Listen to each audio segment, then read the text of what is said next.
মহা ফ্যাসাদে পড়েছি মন্ত্রী। কি করা যায় বলো তো? আমিও তো বুঝতে পারছি না। এমনি ভাবে তো আমাদের ভূত লোক একেবারে শেষ হয়ে যাবে। মানুষ মরছে কিন্তু ভূত হচ্ছে না, তবে যাচ্ছে কোথায়? কি করা যায় রাজা মশাই? ভাবতে হবে। তুমিও ভাবো, আমিও ভাবি। মানুষ মরে ভূত হচ্ছে কিন্তু ভূতগুলো কোথায় যেন হারিয়ে যাচ্ছে। আমাদের ক্ষমতাটা দেখাতেই পারছি না। আচ্ছা রাজা মশাই, আমরা কি পঙ্গু হয়ে যাচ্ছি? না, কোনো মন্ত্রের ফাঁদে পড়ে আছি। আহ, অনেক দিন পর একটা ভালো ইলিশ মাছ পেলাম, গিন্নি খুব খুশি হবে।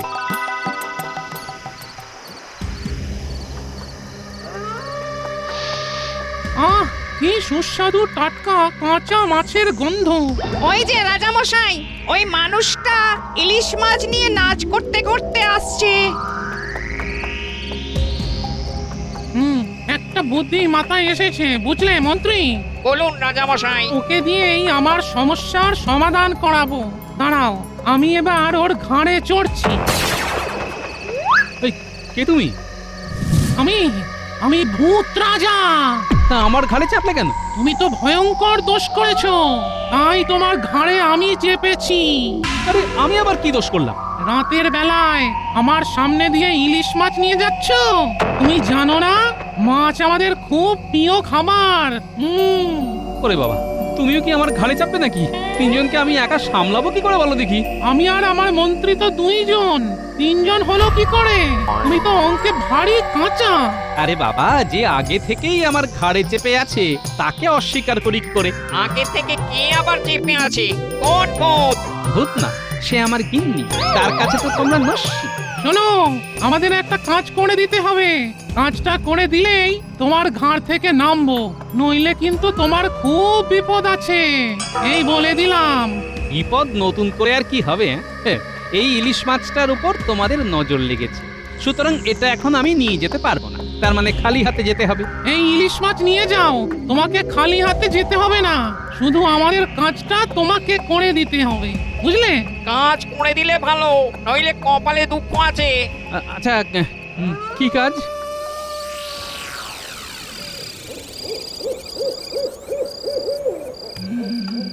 কখনো এত রাত করে না, কি যে হলো, ভীষণ চিন্তা হচ্ছে। হ্যাঁ, আমারও খুব চিন্তা হচ্ছে। কি করে চিন্তা দূর করা যায় বলুন তো মা? একটু এগিয়ে দেখো না।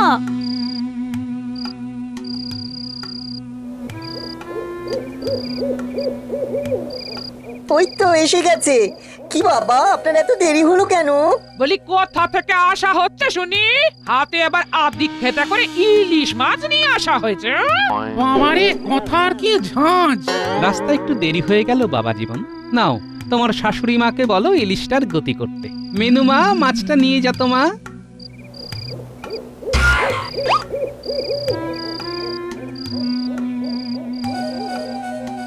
ইস ইস ইস, কি অনাসৃষ্টি কাণ্ড! হাত মুখ না ধুয়ে সোজা ঘরে ঢুকে গেল। মা, বাবার হাত থেকে মাছটা নেওয়ার সময় কেমন একটা ঝটকা লাগলো। ঝটকা? কেন ঝটকা লাগলো কেন? বাবা শুয়ে পড়লে বাবার গায়ে একবার হাত দিয়ে দেখবো কিরকম ঝটকা লাগে। নিন, আপনি মাছটাকে কেটে রান্না শুরু করে দিন। মিনু, তুমি মায়ের সাথে হাত লাগাও। এবার বলো, আমাকে কি করতে হবে? মন দিয়ে শোনো, ভূত লোকে হাহাকার। মানুষ মরে ভূত হচ্ছে কিন্তু ভূতগুলো আর ভূত লোকে আসছে না। ভূতগুলো কোথায় যাচ্ছে? সেটাই তোমাকে জানতে হবে। তা তোমাদের তো অনেক ক্ষমতা। আমরা আমাদের ক্ষমতাকে ব্যবহার করতে পারছি না, কোথায় যেন আটকে যাচ্ছে।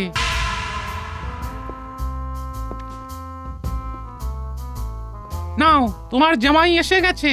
এখন আর তুমি কথা বলো না, আমি বলছি তুমি শুনে যাও, কেমন? ঠিক আছে। কি ঠিক আছে বাবা? কিচ্ছু ঠিক নেই। ইমা, এই যে বললেন ঠিক আছে। এখন কোনো জবাব দিও না। ঠিক আছে। ও বাবা, এই তো আবার বললেন ঠিক আছে। কি ঠিক আছে? কি হলো বাবা? মুখে আঙ্গুল দিয়ে মাথা নাড়ছেন কেন? কোনো জবাব দিও না, যা করছো করে যাও। না, এইভাবে চলবে না। এই ভূতকে ঘাট থেকে নামাতে হবে। পারবে না, আমাদের কাজ না করে তুমি কিছুতেই আমাকে ঘাড় থেকে নামাতে পারবে না। ও বাবা, আপনি এরকম করে ঘাড় নাড়ছেন কেন? ও বাবা, বাবা, বাবার কি কোনো শোক পেয়ে মাথা খারাপ হয়ে গেছে? যাই যাই মাকে বলে আসি। ওই দেখো, তোমার জামাই তোমার গিন্নিকে খবর দিতে গেল যে তোমার মাথা খারাপ হয়ে গেছে। মা, ও মা, মা গো, বাবার বোধহয় মাথা খারাপ হয়ে গেছে। কি বলছো কি বাবা জীবন? মাথা খারাপ? হ্যাঁ? কি করে বুঝলে? একা একা কথা বলছে, মুখে আঙ্গুল দিয়ে ঘাড় নাড়ছে। কি হবে মা? ও মা গো, কি হবে গো? না কেঁদে চলো দেখে আসি। চলুন মা, আপনি নিজের চোখেই দেখে আসুন। চলুন চলুন।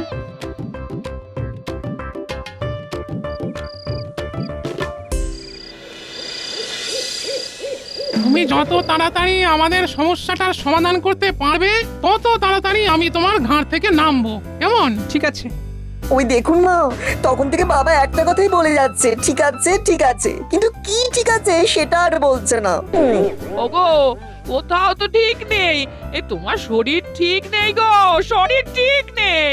এমন কিছু করো না যাতে তোমার উপরে সন্দেহ হয়। ঠিক আছে। ওই সেই এক কথা। ও বাবা, বলুন না কি ঠিক আছে? তুমি ঘুমিয়ে পড়ো। আচ্ছা, আর তোমরা এখন যাও, আমি এখন ঘুমাবো। হ্যাঁ গো, নিজে হাতে ইলিশ মাছ আনলে, ইলিশ মাছের তেল দিয়ে গরম ভাত, ইলিশ মাছ ভাপা, ইলিশ মাছ ভাজা, বলি খাবে না? না খেয়ে শুয়ে পড়বে? হ্যাঁ, আমার খিদে নেই। যাই একটু রাজামশাইয়ের সাথে দেখা করে আসি।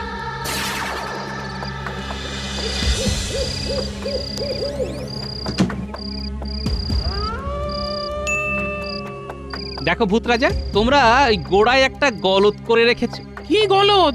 এই যে আমার ঘাড়ে চেপে। আরে তুমি যদি এইভাবে ঘাড়ে চেপে থাকো তাহলে আমি তোমাদের কাজটা করবোটা কি করে? হ্যাঁ, হ্যাঁ, আমাকে বোকা পেয়েছো? আমি তোমার ঘাড় থেকে নামি আর তুমি মুক্ত হয়ে আমায় কাজকলা দেখাও। অত বোকা আমি নই। রাজামশাই, খুব একা লাগছিল, তাই চলে এলাম। কি রে বাবা, তুমিও কি আমার ঘাড়ে বসবে নাকি? হ্যাঁ, এই দেখো, আমাকে যদি একা না ছাড়ো তাহলে আমি কাজটা করব কি করে? তোমাদের সমস্যার তো সমাধান করতে হবে নাকি? হ্যাঁ, তোমাকে ছেড়ে দিলাম, কিন্তু তোমার কাজ ছাড়া হব না। তার মানে আমি তোমার জামাইয়ের ঘাড়ে চাপবো, তারপর যেই আমাদের কাজ হয়ে যাবে আমি চলে যাব। ভদ্র ভূতের এক কথা। ঠিক আছে ঠিক আছে ঠিক আছে, তুমি আমার জামাইয়ের ঘাড়ে চেপো, কিন্তু কোনো কষ্ট দিও না। হ্যাঁ, আমার জামাই তো একটু ওই লবঙ্গ লতিকার মতো, খুব নরম সরম আর কি। ঠিক আছে, তোমার কোনো ভয় নেই। আর একটা কথা, তোমাকে ছেড়ে দিচ্ছি মানে এই নয় যে তুমি আমাকে দেখতে পাবে না। তুমি আমাকে দেখতেও পাবে আর আমার কথা শুনতেও পাবে। আমি কি একা একাই থাকবো? তুমি এই গোপালকে সাহায্য করবে। গোপাল যেখানে যেখানে যাবে তুমিও গোপালকে ছায়ার মতো অনুসরণ করবে, কেমন? আমার প্রথম কাজ, রাজ্যে কেউ মরমর হলেই তোমাদের খবর দেব। ঠিক আছে, তাহলে কাল সকাল থেকেই খোঁজ খবর নিতে শুরু করে দাও যে রাজ্যে কে মরতে যাচ্ছে। আমিও তোমাকে ছেড়ে দিয়ে তোমার জামাইয়ের ঘাড়ে উঠতে চললাম।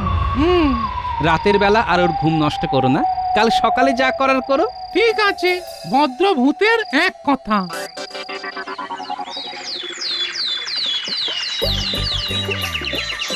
কই গো গিন্নি, গেলে কোথায়? বাজারে যাচ্ছি, কি আনতে হবে বলো। কি গো, শরীর কেমন? কেন, ঠিকই তো আছে। ওই দেখো, আবার বলছে ঠিক আছে। গোপাল, আমি তোমার জামাইয়ের ঘাড়ে চাপলাম। ঠিক আছে। ওই দেখো মা, এবার তো তোমার জামাইও শুরু করেছে। আর তো দেখছি এদের হলোটা কি। জামাই, তোমাকে আমি জামিন রেখেছি। তোমার শ্বশুর আমাদের কাজটা করে দিতে পারলেই তোমার ঘাড় থেকে আমি নেমে যাব। ঠিক আছে। ও মা, আবার খবর রাখতে হবে এই রাজ্যে কেউ মরমর কিনা, বুঝলে? তারপর কি করবে গোপাল? তোমাকে নিয়ে সেই লোকের কাছে যাব, যেই আত্মাটা বেরোবে অমনি খপ করে ধরে নেবে। আমরা পারবো না বলেই তো তোমাকে ধরলাম। আমরা তো মন্ত্রের ফাঁদে পড়ে আছি। আমরা এখন সীমিত শক্তির অধিকারী। এটা কি করে সম্ভব হবে? মানুষ কি কখনো ভূতের সঙ্গে পারে? তোমাকে একটা ছোট্ট ক্ষমতা দিতে পারি। কি ক্ষমতা? তুমি মৃত মানুষের আত্মাটাকে দেখতে পাবে, আত্মা কোথায় যাচ্ছে সেটাও দেখতে পাবে, আবার গায়ের গন্ধও পাবে। এরপর তুমি কি করে আমাদের সাহায্য করবে সেটা তুমি ভাববে। শুনেছি তোমার খুব বুদ্ধি। ওরে বাবা, এ তো আমাকে রীতিমতো পরীক্ষা নিচ্ছে।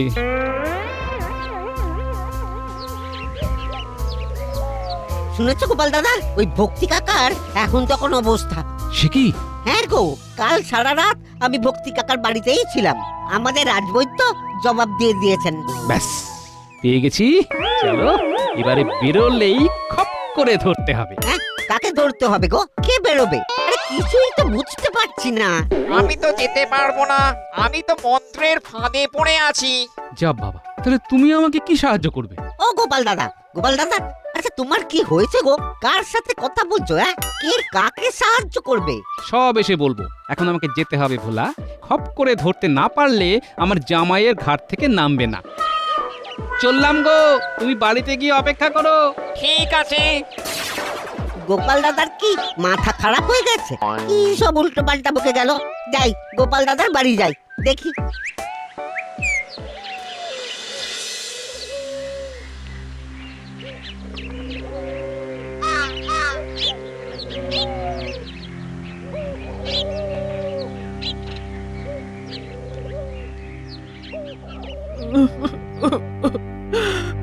গোপাল, তোমাদের কাকাকে বোধহয় আর ধরে রাখতে পারবো না। ও, তার মানে কাকার এখনো গঙ্গা প্রাপ্তি হয়নি। আত্মাটা বের হলেই খপ করে ধরবো। ওই তো, নাকের ফুটো দিয়ে কিছু একটা উঁকি মারছে মনে হচ্ছে। ওই তো নাক থেকে বেরোবে বেরোবে করছে। বেরোলেই খপ করে ধরবো। গোপাল তো দেখছি আমার দিকে ড্যাব ড্যাব করে তাকিয়ে আছে। গোপালের আবার এই ক্ষমতাটাও আছে নাকি? ক্ষমতাটা পেয়েছি। তোমাকে নিয়ে অনেক কিছু গবেষণা করতে হবে। কেন তোমরা মরার পর ভূতলোকে যাচ্ছ না সেটা দেখতে হবে। আমরা কি আর আমাদের ইচ্ছেতে যাচ্ছি না? আমাদের ভূত লোকে যেতে দিচ্ছে না। সে কি? কে? গোপাল, তুমিও তো শোকে পাথর হয়ে গেলে বাবা। কেন কথা বলছো না বলো তো? কথা বললে তো একাগ্রতা নষ্ট হবে। এখনই আত্মাটাকে ধরতে হবে। কে এদের ভূতলোকে যেতে দিচ্ছে না সেটা দেখতে হবে। ওগো, এই যা, বেরিয়ে গেল। এ কি হলো গো? পালাবি কোথায়? আমি আসছি গন্ধ শুকে শুকে, তারপর দেখাচ্ছি মজা। কোথায় যাচ্ছি জানি না, টানে চলেছি।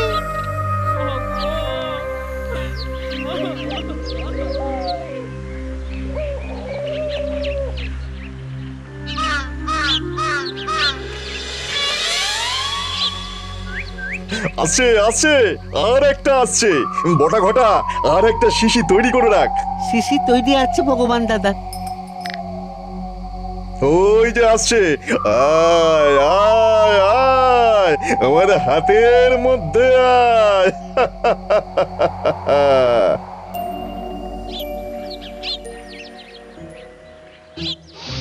এ কি রে বাবা, এ তো দেখি বটা ঘটার বাড়ির দিক থেকে গন্ধটা আসছে। বটা ঘটা আত্মা নিয়ে কি করছে? এখনো 3টে লাগবে। এই সবের মূলে আছে ভগবান, কিন্তু এগুলো নিয়ে করবেটা কি? এখনো 3টে আত্মা লাগবে। 3টে আত্মা এসে গেলেই আমার সাধনা সফল হবে। এই কেমন কেমন সারি সারি আত্মাগুলোকে বন্দি করে রেখেছি। সাধনা সফল হলে হবেটা কি সেটা যদি জানা যেত। আচ্ছা ভগবান দাদা, 1000টা আত্মা এসে গেলেই আমাদের কাজগুলো সব হয়ে যাবে তো? হবে মানে, তখন দেখবি আমার ক্ষমতা। তখন আমি এই পৃথিবীর সবচেয়ে ক্ষমতাবান হয়ে উঠব। মন্ত্রীকে দেব কৃষ্ণনগর, আর আমি বসবো মুর্শিদাবাদের সিংহাসনে। ও, এর জন্য এত আয়োজন। কিন্তু কিভাবে এর মোকাবিলা করা যাবে? না, ভূত রাজার সাথে একটু আলোচনা করতে হবে। যাই, ঘরে যাই। জানো জানো ভগবান দাদা, কাল মধ্যরাতে ঘুম ভেঙে গিয়েছিল। দেখি ওই ঘর থেকে কত সব বিচিত্র আওয়াজ। এখন সবাইকে ঘুম পাড়িয়ে দিয়েছি, ওরা জেগে ওঠে ওই মধ্যরাতে। ভয় পাস না, ওদের ওই হাঁক ডাকি সার। আচ্ছা, ওরা আমাদের কোনো ক্ষতি করতে পারবে না তো? ওরা ক্ষতি তখনই করবে যখন কেউ ওদের শিশি থেকে বার করে দেবে। তাই তো শিশিগুলোকে কাঠের বাক্সের মধ্যে ঢুকিয়ে একেবারে তালা দিয়ে বন্ধ করে রাখি। একেবারে বজ্র আঁটুনি। আচ্ছা, এই ব্যাপার। তাহলে আমাকে যা করতে হবে আজ মধ্যরাতে। যাই, ভূত রাজার সাথে একটু আলোচনা করে নি। আজ আর রাজসভায় যাব না।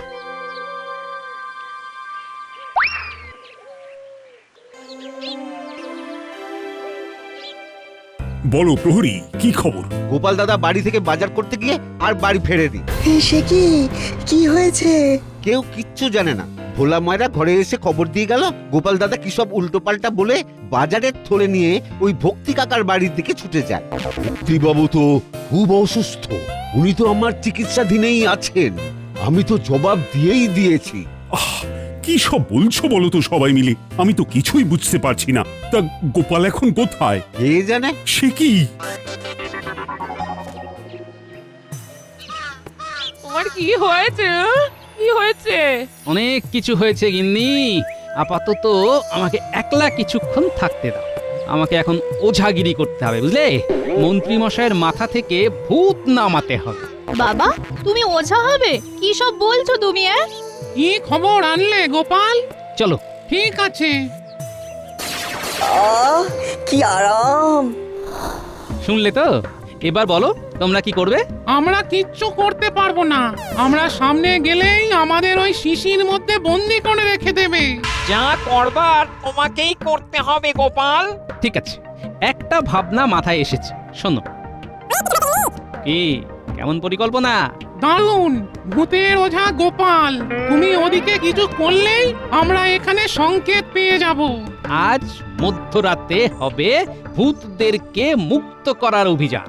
যাই, আর একটু সময় তোমার জামাইয়ের ওপরে বসে থাকি। আর আমি সন্ধে হলে মহারাজকে খবরটা দিয়ে আসবো। মহারাজের চিন্তা দূর করতে হবে তো।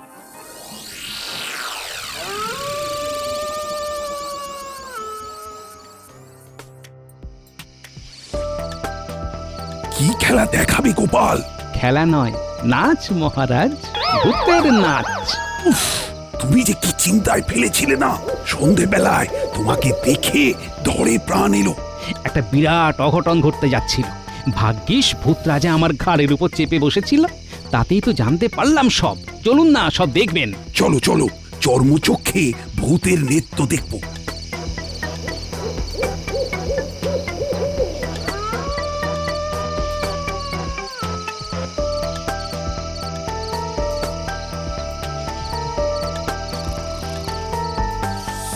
ওই দেখুন মহারাজ, বাক্সটা কেমন আপনা আপনি নাচছে। বাক্সের ভেতরে কি আছে? এইবার বাক্সটার হাতলে আকশিটা আটকে দিয়ে বাক্সটাকে আস্তে আস্তে টেনে নিয়ে আসি। প্রহরী, এইবার তালাটাকে ভাঙতে হবে।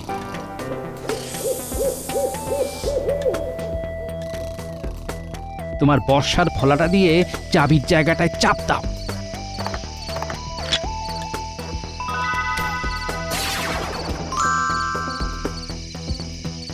ধন্যবাদ গোপাল। মন্ত্রী, নাও, সবাইকে মুক্তি দিতে হবে। কি হলো? উড়মুড় করে খাবো আজ, ভেজে ভেজে খাবো আজ। এটা কি করে হলো? ওরে বাবা, বাঁচাও! তোমরা আমাদের সর্বনাশ করতে চেয়েছিলে।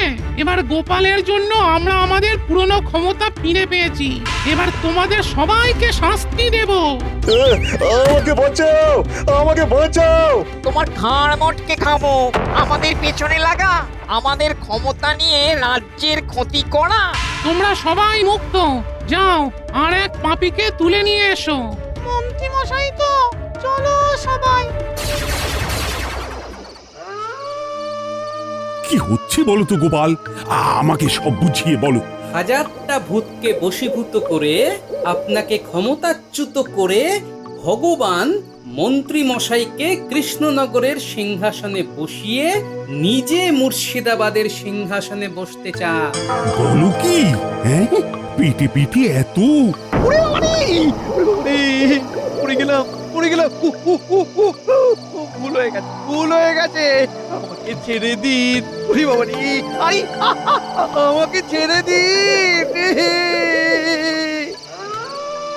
মহারাজ আমি বরং এই দুজনের মাথা ঠোকাঠুকি করতে থাকি, কেমন? তাই করো। বাঁচাও ওরে বাবারি ভূতরাজ, বটা ঘটা কোথায়? দুজনে অজ্ঞান হয়ে পড়ে আছে। বাঁচা গেছে? নাও, থেমো না, ঠুকতে থাকো। গোপাল, তুমি দেখি এখন থেকে ভূতের ওঝা হয়ে গেলে। ভূতের ওঝা গোপাল হাঁটলো মন্ত্রীর কপাল।